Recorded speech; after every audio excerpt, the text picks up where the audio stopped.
Hi friends, welcome to Sana Recipes. இன்னைக்கு Sana Recipesல capsicum வச்சு ஒரு கிரேவி பண்ண போறேன். வாங்க வீடியோக்குள்ள போலாம். கடாய் நல்லா சூடாயிருச்சு. இப்போ ஒரு டேபிள் ஸ்பூன் ஆயில் ஆட் பண்ணிக்கலாம். ஆயில் நல்லா சூடாயிருச்சு. இப்போ கட் பண்ணி வச்சிருக்க ஒரு பெரிய வெங்காயத்தை ஆட் பண்ணிக்கலாம். கட் பண்ணி வச்சிருக்க ஒரு குடமிளகாயும் ஆட் பண்ணிக்கலாம். ஸ்டவ் லோ ஃப்ளேம்ல வச்சுட்டு நல்லா வதக்கிக்கலாம். ஜஸ்ட் ஒரு 3 மினிட்ஸ் நல்லா வதங்கினா போதும்.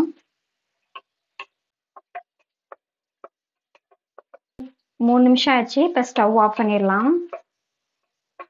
இப்போ இதை ஒரு பிளேட்டில் மாற்றியாச்சு. இப்போ இதை தனியாக எடுத்து வச்சுக்கலாம். இப்போ ஒரு டேபிள் ஸ்பூன் ஆயில் ஆட் பண்ணிக்கலாம்.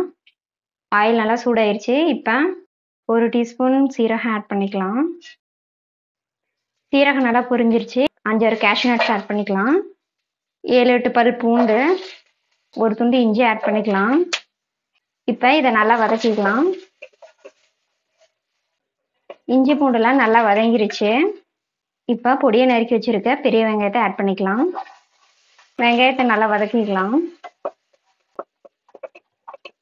வெங்காயம் நல்லா வதங்கிருச்சு. இப்போ ஒரு தக்காளி பழத்தை ஆட் பண்ணிக்கலாம். தக்காளி பழத்தை நல்லா வதக்கிக்கலாம்.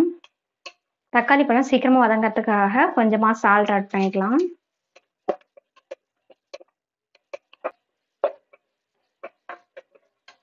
தக்காளி நல்லா வதங்கிருச்சு. இப்போ ஸ்டவ் ஆஃப் பண்ணிடலாம்.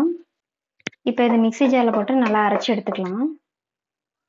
பாருங்க, மிக்ஸி ஜாரில் போட்டு நல்லா அரைச்சாச்சு. இப்போ இதை தனியாக எடுத்து வச்சுக்கலாம். கடாய் நல்லா சூடாயிருச்சு. இப்போ ஒரு டேபிள் ஸ்பூன் ஆயில் ஆட் பண்ணிக்கலாம்.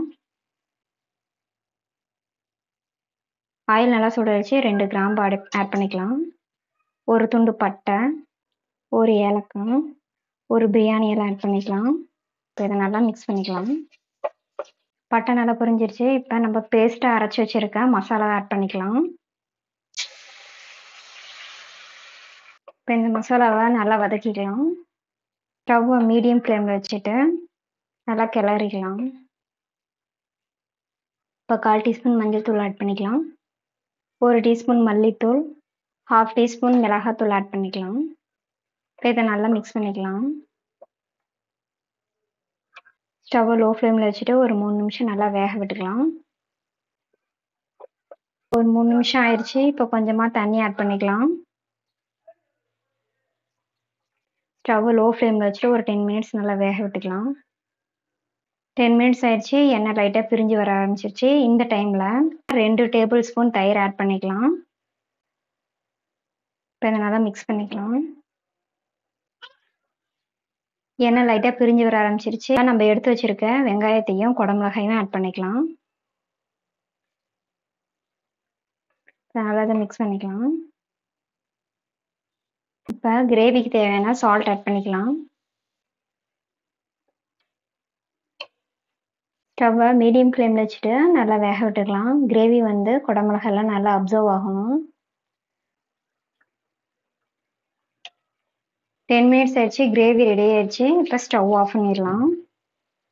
இப்போ ஃபைனலாக சாப் பண்ணி வச்சிருக்க கொத்தமல்லி தழை ஆட் பண்ணிக்கலாம்.